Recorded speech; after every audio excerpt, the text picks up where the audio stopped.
शिवलिंग का एक तथाकथित शिवलिंग है बोल के उसको विरोध करने के लिए हम लोग ऑल इंडिया बुद्धिस्ट फोरम की तरफ से हम लोग आए थे यहाँ पर जिस तरह से उस मीटिंग में हमने देखा लोग मन से बोल रहे थे, सुनने वाले कोई नहीं थे, डिसिप्लिन बोल के कुछ नहीं था।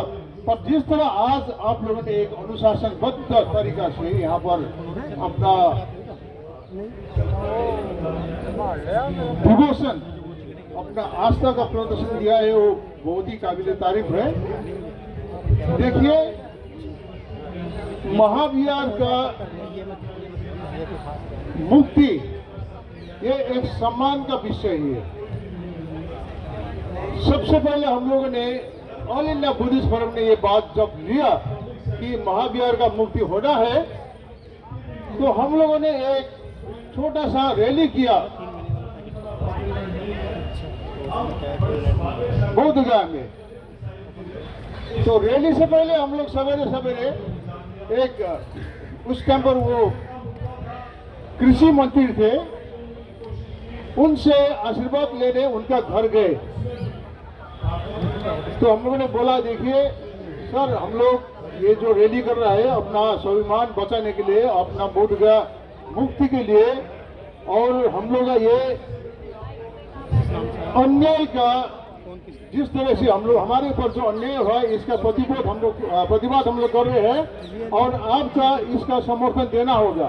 तो उन्होंने क्या किया मालूम है? क्या बोला है?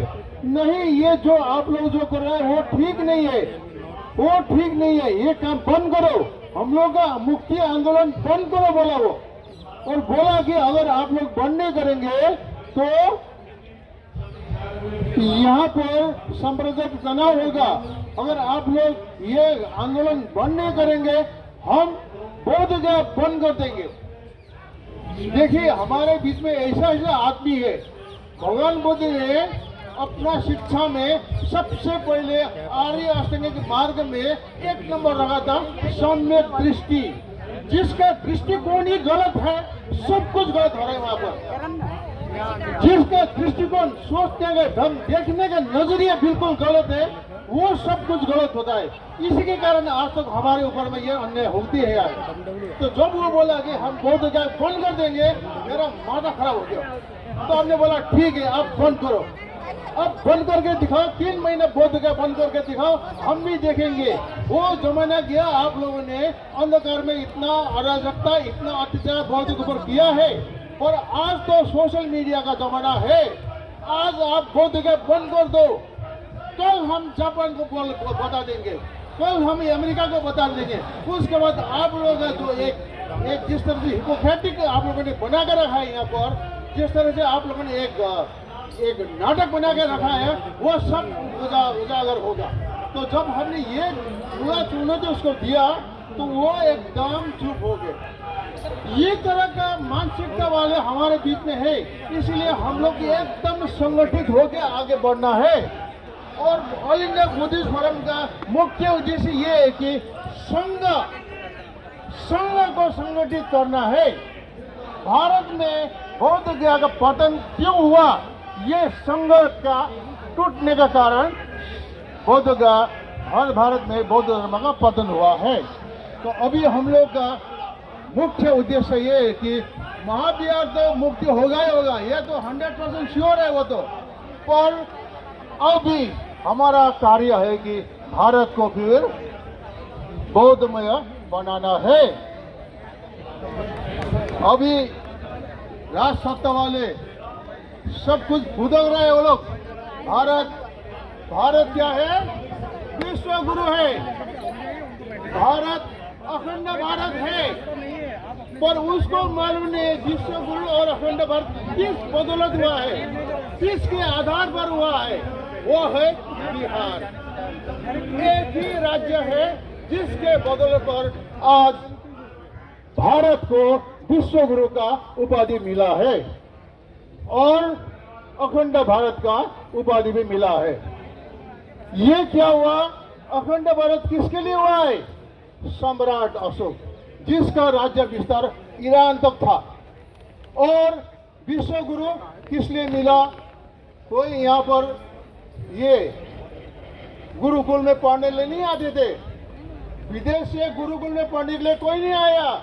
कहाँ आया? नालंदा में आया है, तक्षशिला में आया, ऑर्डिनरी यूनिवर्सिटी में आया है। और इसके कारण भारत को विश्व गुरु का उपाधि मिला है। वो किस लिए मिला, कहाँ से मिला, किसके बदले मिला? वो है बिहार। और आज क्या है कि अंग्रेजी में बोला जाता है कि once religion is lost, culture is lost. अगर आप अपना धर्म छोड़ेंगे तो क्या हुआ? आपका संस्कृति गायब होगा। If religion is lost, culture is lost. Once culture is lost, identity is lost. And once identity is lost, everything is lost. आज बिहार का स्थिति ये हुआ है, इतना गरिमामय, इतना गौरवमय इतिहास होते हुए भी बिहार का ये स्थिति क्यों है? ये है कि अपना धर्म छोड़ने के कारण अपना संस्कृति भूल गया, अपना पहचान भूल गया। आज इस तरह से ये अवस्था हुआ है। अपना पहचान, एक विश्व गुरु होने का अपना पहचान, अखंड भारत का, वो सब भूल के आज बिहार का ये स्थिति है। तो अभी एक बात तो निश्चित है, देखिए महाबिहार तो मुक्त होके ही रहेगा और हम लोग का महाबिहार के साथ साथ में भारत को फिर बौद्धमय बनाने का संकल्प लेना है।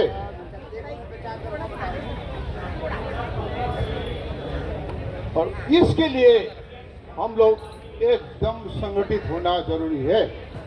और हम बार बार बोल रहे हैं कि बौद्ध धर्म ऐसा धर्म है, इतना पवित्र धर्म है। हम घर घर में जाके, गांव गांव में जाके ये धर्म प्रचार करते हैं। मेरा काम ही पहला धर्म प्रचार ही था। धर्म प्रचार करना ही मेरा काम है। और धर्म प्रचार में हम इस तरह से कह सकते हैं कि आप बहुत सारे ऐसा सर्वधर्म सम्मेलन हमको बोलने का मौका मिला है, और वहां पर हमने बोला है, नॉन बुद्धिस्ट को, पादरी को भी बोला है, मौलवी को बोला है कि आप बुद्ध को मानो न मानो, किंतु बुद्ध का शिक्षा तो आपको मानना ही पड़ेगा। कोई बोल नहीं सकते कि हम तो आर्मी, हम तो जर्मनी का आदमी है, हम अमेरिकन है, हम तो बुद्ध को नहीं मानते। और बुद्ध को मत मानो, कोई बात नहीं, पर बुद्ध का शिक्षा से तो आप भाग नहीं सकते। पानादिपाद बेरमणि शिक्षाबद्ध समाधि आदमी, कोई बोलेगा हम बुद्ध को नहीं मानेंगे, पर आप अगर ये शिक्षा बुद्ध को नहीं मानेंगे, आप तो हत्यारा हो गया होते।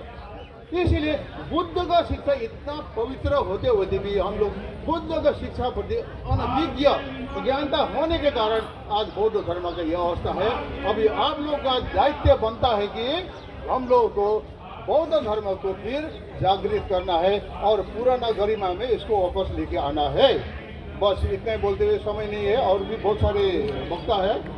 आप लोगों ने जो सहयोग जो दिया है, सहभागिता, सहयोग नहीं बोलते हम तो इसको सहभागिता बोल रहे हैं, इन्वॉल्वमेंट, जिस तरह आप लोगों ने यहाँ पर प्रस्तुत किया है, उसके लिए आपको बहुत बहुत धन्यवाद। देखिए धर्म लिखा है कि पुण्यम सुखम जीवित संख्यमी, आपका जीवन का अंतिम क्षण में आपको एक ट्रांसपेरेंट अवलोकन करने का मौका मिलेगा कि हमने जिंदगी भर क्या किया, हमने जिंदगी भर क्या किया, हमने ये जिंदगी ऐसे ही नष्ट किया।